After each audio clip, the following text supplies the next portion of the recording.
এটা হচ্ছে চাক্কা নাম, মানে বেসিক্যালি ভিয়েতনামিজ ট্র্যাডিশনাল মাছ ফ্রাই, মাছ ভাজা।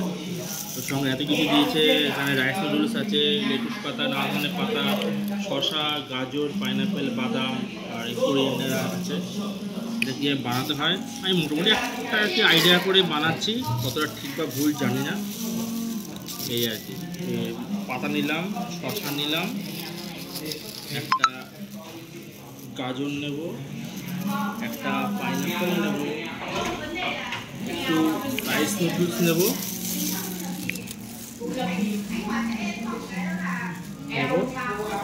একটু নেব হচ্ছে বিন স্প্রাউটস, মাছের তেলে চোবানো বিন স্প্রাউটস, একটু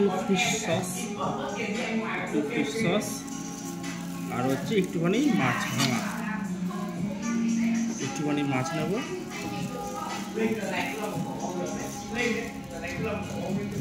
এবার একটুখানি বাদাম নেব,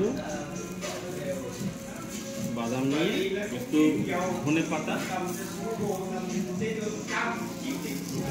পাতা দিয়ে এভাবে সিম্পলি মুড়বো,